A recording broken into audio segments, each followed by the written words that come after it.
let's talk about history first of all. In what year did you lay down your parameters for speaker design? Did I lay them down? That was 1960. The work started. Because there was a paper, a very important paper by Jim Novak. It was published in the Proc IRE of America, and that gave me the clue that was sort of the key that I built on. So I did the work in 1960 and I published it in 1961. And what was the nature of the work? Was it the relationship between the characteristics of the speaker driver and the box into which it was to go? Yes. What had happened up to that time is if you wanted to put a loudspeaker in a box, it was well, what you'd call a black art for want of better term. Sometimes it worked, sometimes it didn't. If a manufacturer told you to put a given driver of his in a box, he would tell you what size of box and where to tune the box. But if you wanted to go off on your own, you were in very difficult territory. And one of Novak's work and Beranek before him were the really important people. But trying to assess my own work, what I was able to do was measure the parameters of the speaker. That's why they're called the Teal Small parameters, and measure the parameters. Do some quite simple measurements, so that you can say, I have measured the driver. These are its parameters. Now, from here on, you can put that driver in a box of various sizes, but you will only get such and such a frequency response out of it. But that was the real innovation, I think. Well, tell us about your collaboration with Dick Small. What did you do together? With Dick Small, people often say to me, when did you work with Dick Small? The interesting thing is that we never worked together. I was working in the ABC all this time, and he was at Sydney University all this time. But after I published in 1961, one evening I'd been chairing a meeting of the Institution of Radio and Electronics Engineers in Sydney, and this young American engineer and his lady came up and said they'd been told that, well, not they'd been told, that he had read this paper I'd published 3 years before, and he was interested in loudspeakers, and that was it. And because there weren't many people for me to talk to about loudspeakers, I became good friends, and we have continued as extremely good friends. He and I and Jane and my wife Lexi, it's just been a happy friendship. So with that, with your original parameters, which presumably were for a fairly simple enclosure, what, with a tuned port?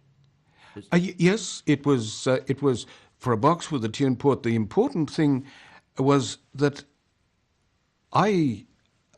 quite honestly, I felt that I couldn't cope with a box as a three-dimensional device. And I realised that at the low frequencies that we were working at, that you didn't really, I thought at the time, you didn't have to consider it as anything but a lumped parameter. You said, I have a volume of a box, that's all I need to all I need to know.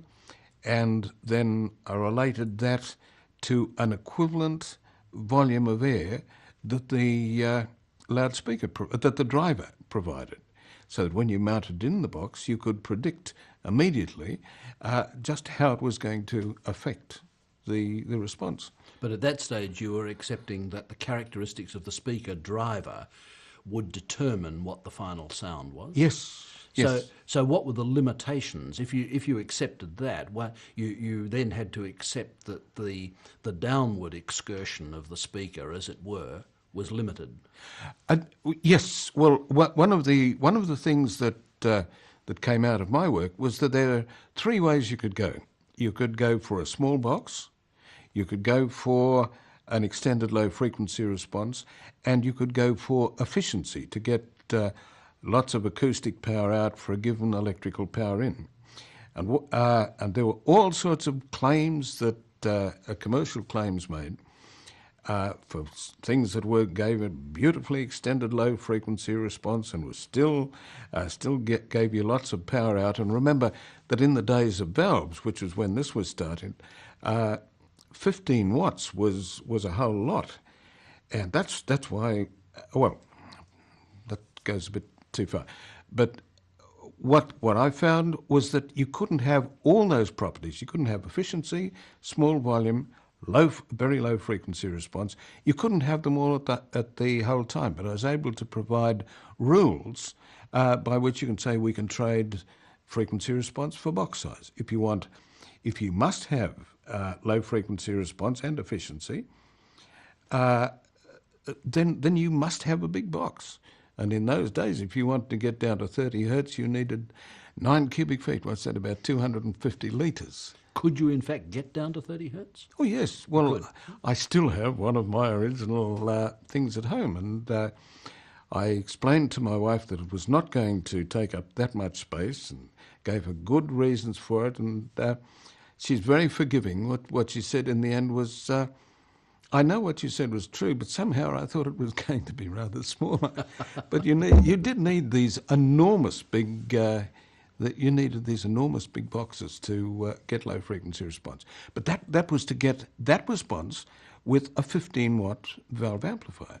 Nowadays you get a 150 watt amplifier, and you say, most loudspeakers are about have a tenth of the efficiency, if you could believe. Most ones that you buy today. Not all of them, there are the efficient ones, but most are a tenth of the efficiency. So to get the same amount of acoustic power from them, where we used a 15 watt amplifier, you now need 150. When you were laying down the parameters for speaker design, what did you see as the ultimate? What is the ultimate speaker? The ultimate speaker? Well, of course, I'd read way back in 1936 that an American called Hugo Gernsback, that before nearly everybody's time, in an American journal called Radiocraft, said that if anybody could get good bass out of a box the size of an orange box, he said, they would deserve what did he say? They would deserve the goodwill of the whole of the world. And I thought that would really be something. But that's commonplace these days, isn't Well, it? that's commonplace these days. But again, you see, you've still got physical limitations. If you want to do that, it turns out you've got to pump power in. But the object is to do it without absorbing any unnecessary power inside the box. So what do you think of the solution to the problem of producing the maximum bass extension from the smallest possible sized enclosure? Does the Wise speaker solve that problem? It's a very elegant solution. It's what has happened is that transmission lines used to be considered something that you stuffed up with we'll call it cotton wool, but with an absorbent material, and was just a way of absorbing the back wave. Now, what the Wise method does, the PAM method, is to use that and to carry the response up to 150 or more hertz, and it is a beautifully elegant method. And I've been telling Graham Huon that if he'd have asked me at the time whether he and Greg were going to start this, I'd have said, don't waste your time. The mathematics is too complicated altogether. And that's one of the things. They've got something which extends the response beautifully, but it needs some very complex mathematics. Now, they have solved it, and Graham was showing me today, you handle it this way, and of course, that's the way you get your flat response. Well, it makes me feel comparatively unsophisticated, I assure you. Nevertheless, when you look at it, does it look to you like a natural extension of the original work that you did 30 or 40 years ago? Oh, yes, yes. And in fact, when people say to me, well, what things have happened since 1961 in loudspeaker design, and this I would say, I mean, apart from the use of different materials like neodymium boron iron magnets and things like that, that's change of materials. But this, as far as I'm aware, and I hope I'm right, this is the first new conceptual innovation that's come in loudspeakers.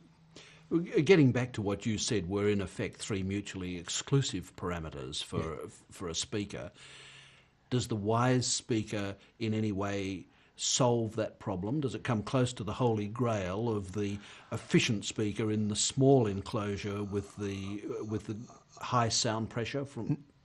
Well, no. How do I say it? That mixture of that way you can't move too far in any one direction. The Wise method doesn't really change that. But what that has, what you must remember, that it's not only Graham and Greg's work that is important, but the really beautiful drivers that they made. I mean, if you want to get a lot of power out of a low frequency speaker, then you need a lot of movement in the voice coil, and they've got a driver manufacturer who does meticulous work and is producing drivers that produce 1% distortion according to measurements, 1% distortion below 100 hertz. Now, as far as I was concerned, power for the course could be, and it's not desirable, but could be as high as 10% distortion.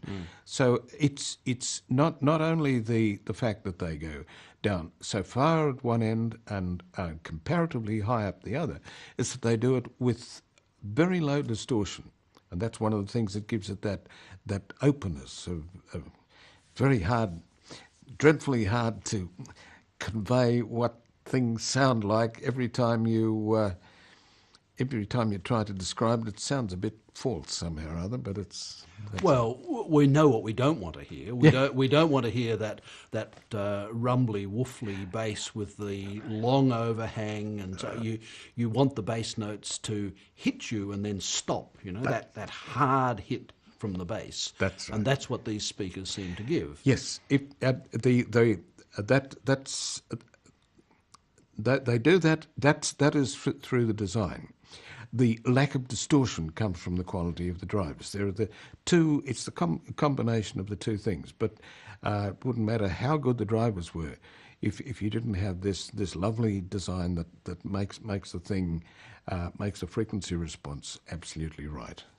So what they've done is that they have achieved a breakthrough in enclosure design, yes, and coupled it together with a very high quality of manufacture of the driver unit itself. That's right. That's right.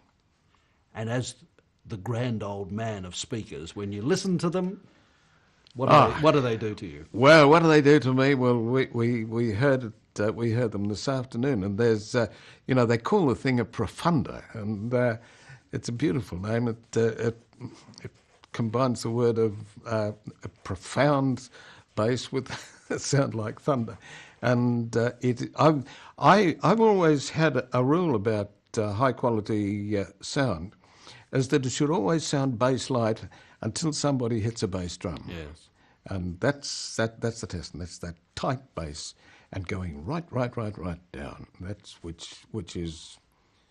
You can get nice sound if you only go down to 50, 60 hertz. But if you get that extra octave down to 30 or 25, or I believe that they go down to 18 actually, and produce this high sound pressure level. It's 121 dB SPL. Is again, I mean, it needs a big amplifier to drive it, but that is really something. And I thought this afternoon it sounded beautiful. Well, as you say, one way of getting the maximum bass extension from a speaker is to build an enormous enclosure. If you look at it from the other point of view, is there a minimum enclosure size that will still give you a satisfying bass extension? How small can you get it? That depends on the efficiency of the loudspeaker. But one of the important things to do is not to have unnecessary damping. We were saying about the old transmission line speakers that got their response to go well. Of course, they didn't get the size down, but by putting damping. Now, the one thing that you must do is avoid damping of the box. And vented boxes, the ones that I had, all had what do you call it? Absorptive material covering the inside. One of the beautiful things about this PAM method is that all the rear radiation is used, is not, none of it's absorbed. It's a difficult thing to do, but with this elegant mathematical system that they have, it's possible to get flat response. This was the difficult thing, to get flat response and still avoid the damping. So they are right at the theoretical optimum for a box of a given size and a speaker of a given efficiency. They get the most out of that you possibly can out of that combination. You need the precise calculation, but you need how to do the precise calculation, and it's that part of it that I find quite wonderful. I wouldn't, as I said before, I would think it impossible to do, but they have done it. I've seen the results. I've seen the theoretical work. I've seen the practical realisation of it, and it really does work. It's interesting that this fundamental design work on loudspeaker enclosures should have been done in Australia. Were you working on your own, or were there other people around who had a similar interest in acoustic engineering? How effective our contribution has been, well, that's not for me to assess, but the point is, how do I say, that, Newton said that if he seemed to have done some useful work in physics, it's because he stood on the shoulders of giants. And one of the things that's been a feature of Australia is the number of people who've taken the work very seriously and well, not worked on it, but had the good sense to develop ideas. People talk of the Teal small parameters, but you've got to remember that there was also Bob Frater, whose main claim to fame is as a radio astronomer, for heaven's sake. But it was he who, in the 60s, certainly did some publishing, who encouraged Dick Small to come and see me. And then there was Ern Benson, who had been working on loudspeakers. He'd done all sorts of work. He'd worked on crystals and things like that at the AWA research labs. And of course, that's another thing, that AWA had a research lab which did work seriously, and the way, it doesn't matter what your abilities are, that you must have the chance to continually work at it. This is in any field you need this. And there was Ern Benson, who used to talk to Dick Small and me. There was Ed Cherry, who did some of the early work on transistor amplifiers. He was an amplifier man rather than loudspeakers. But there's Greg Cambrell and Graham Hewan in Monash, who with Ed Cherry. There's David Murphy in Adelaide, who's done some very interesting work on the lobes, the response patterns, not frequency response, but the way the sound is concentrated in different directions. And that doesn't altogether explain why there's been so much good work. But first of all, there are a lot of people doing it. A lot of them were academics, you'll notice. And also, we were, I think, one of the things that is very important, has been important to me, is that we were friends together. We never had any feeling of competition. You know, there's a great tendency these days to think that competition will solve everything. Well, in our case, it was, you couldn't call it synergy or whatever you like, but we all liked each other, we worked together, we exchanged ideas, and ideas came, just came out of that, I think. What did you all have in common? What was your motive? Were you interested in solving a purely interesting engineering problem, or did you want to reproduce the orchestra in your lounge room? The answer is yes, yes, and yes.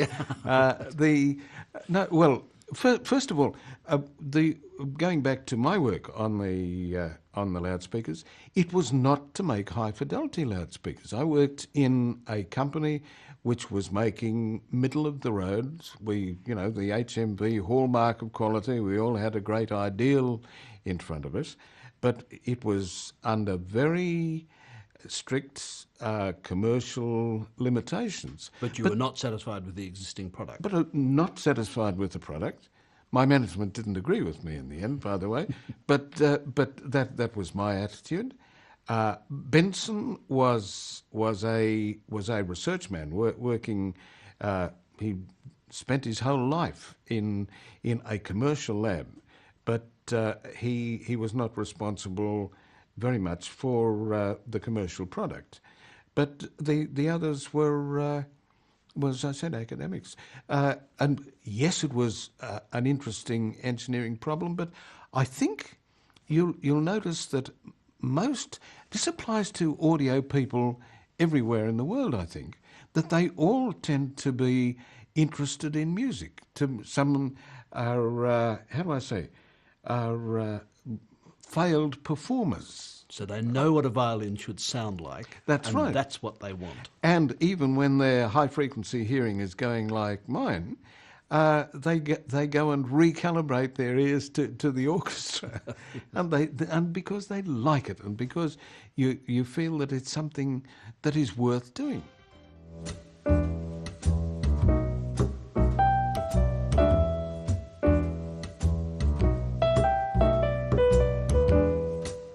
The original work for this technology was done in the mid-70s. I'd been designing professional sound systems and was dissatisfied with the responses that I'd been achieving, theory versus practice. There was obviously a need for something that better modelled the way real acoustic structures work. So I'd spent time in the 70s looking at this and attempting to do more complex designs. And this had intrigued me through the 80s, and in the 90s I teamed up with Greg Cambrell out at Monash University to go through a different way of analysing the loudspeaker responses to achieve a result that catered for all frequencies. So early work in the mid-70s, followed through 80s and into the 90s. The paper was published in the AES in 1995, in April 1995, and that was at the stage where we had patented the technology and it had become public domain.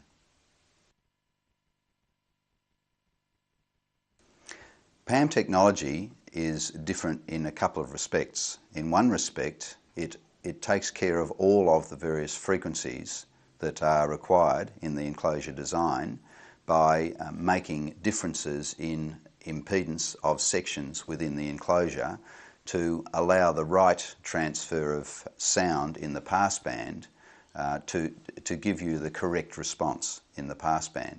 So it's different in terms of being able to design. It's also different in terms of construction because you have quite a range of different cross-sectional areas, either in circular or square cross-section, that are cascaded or connected together into various configurations in order to tailor the amount of sound that is let through and is reflected to give you a flat response across the passband. Additionally, there is no damping material in these enclosures, so you find that they have a much higher efficiency than some of the enclosures where there is damping material used.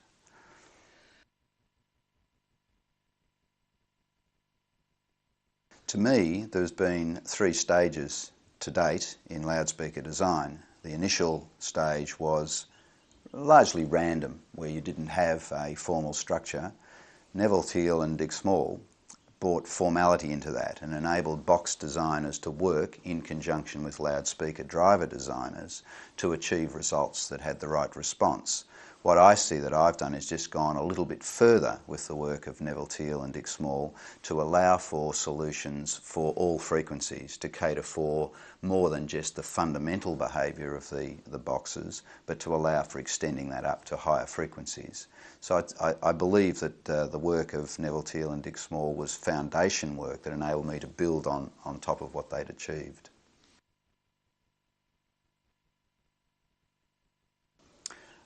No, the modelling technique applies to take into account all frequencies. It doesn't actually have a limitation. What is important is you're designing a bandpass device, so you can't expect to go from, how they say, DC to daylight. You'll always have restrictions in terms of a low frequency cutoff and a higher frequency of application.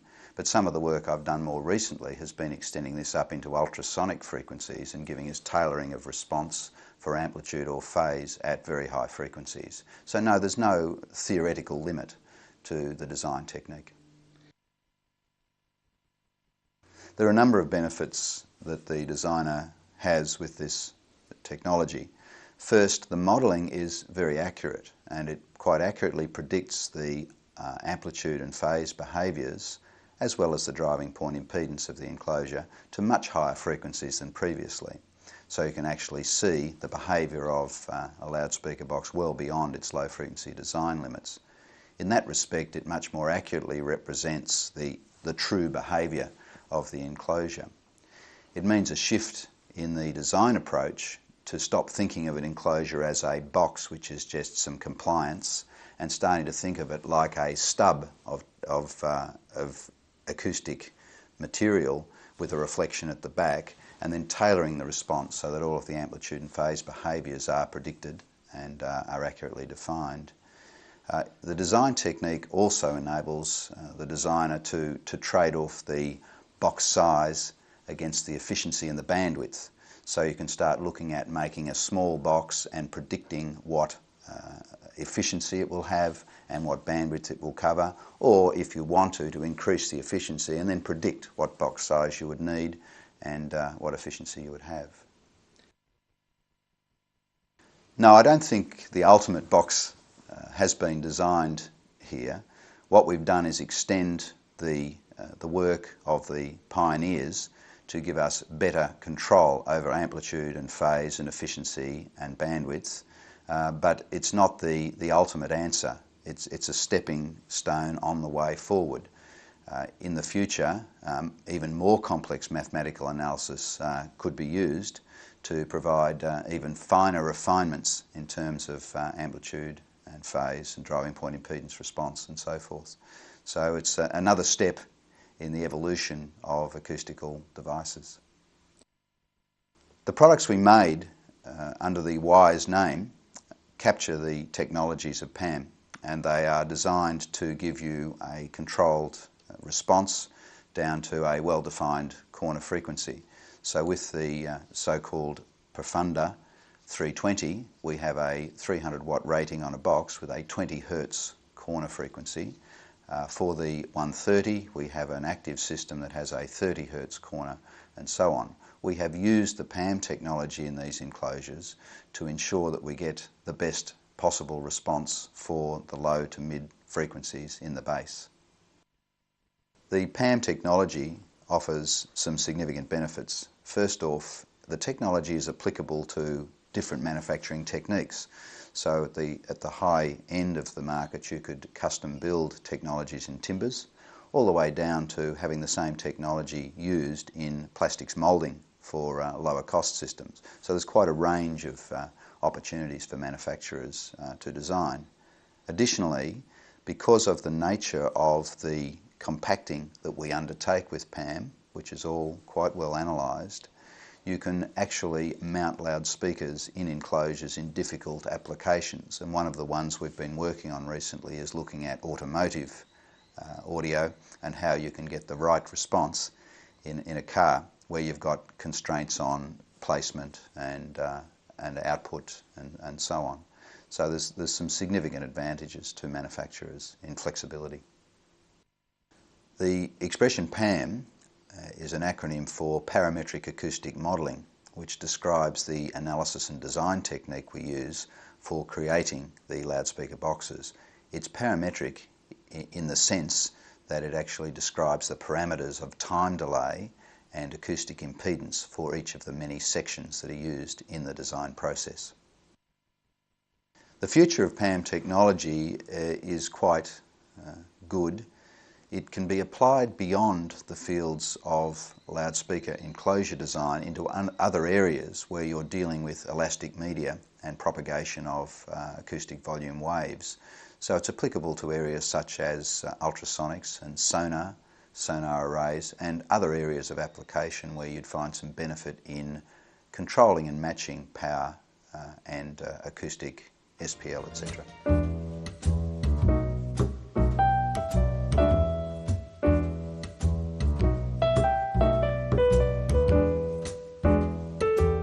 The approach we adopted for modelling was rather different from the traditional till-small approach that is satisfactory for the lumped modelling, in that we chose to use natural parameters which exist for each of the domains, the electrical domain, the mechanical domain and the acoustic domain, and we use the correct through and across variables for those domains, voltage across, current through the electrical domain, force through and velocity difference across in the mechanical domain, and pressure difference across and the volume velocity through variable in the acoustic domain. And then we connected those domains in the appropriate way using the speaker parameters. That's the BL product and the area of the piston. And then we put all this into a SPICE model, and this gave us great flexibility for inserting the various physical parameters and for modelling all kinds of enclosure configurations. We could have one or more speakers, we could have one or more cavities or enclosures, and then of course we could have waveguide sections which took into account the propagation time and the characteristic impedance of the waveguide sections. The benefits this gives the designer is that we have before us the actual physical parameters of the enclosure, including, for example, the driver parameters, and whereas with the till small parameters we might have had a Q factor, in the way we model we have an actual cone mass, a cone compliance for the suspension, and a mechanical responsiveness, we call it, to model the mechanical losses. And so the designer can plug in those values directly as the physics presents him. But with our modelling, we are able to then generalise from lumped models to distributed parameter models, which take into account time delay in the sound propagation. Now, the connection between the two is that at low frequencies, when the sound wavelength is long compared to the size of the enclosure, we have a lumped value coming out, which is the asymptote of the distributed parameter model. On the other hand, if we increase the frequency, the distributed model is then able to accurately predict the performance of the enclosure without the limitations of the lumped models. The measuring standards we use in the loudspeaker work is generally that we situate the speaker into a standard environment, and we have adopted the half space environment, or known technically as 2 pi steradians. And the assumption is that in many acoustic environments the speaker sees a half space. On the other hand, if we do know that the loudspeaker that we are designing is to be placed, for example, in a corner or in a small room, then we can include the room aspects into our design and modify the alignment, the amplitude and the phase response to suit that different environment. The distortion aspect of loudspeaker design is where we try to minimise the cone excursion at different frequencies. And PAM technology enables us to get a complete picture of the cone excursion at all frequencies and the effect that the environment has on that cone excursion. The environment being the enclosure proper, or in fact even the room in which it's situated. So we aim for a design which includes all the loading on the speaker driver and optimise it across the band to minimise the distortion in the pass band. I suppose another viewpoint would be that we could think of equalising the loudspeaker that we have designed, perhaps for a different environment, but the complete picture of the cone excursion at all frequencies may not be as good a picture with equalisation as if we had begun with the known environment and adjusted the whole design, knowing the environment to start with. So equalisation is not always the answer to obtaining the response we want. It's better to have started from the beginning, knowing the environment and adjusting the cone excursion and, of course, the amplitude and frequency response across the band. So what the PAM technology does is to give you frequencies where the cone excursion is a minimum, in addition to what you find with the lumped model. And of course, lower cone excursion means lower distortion.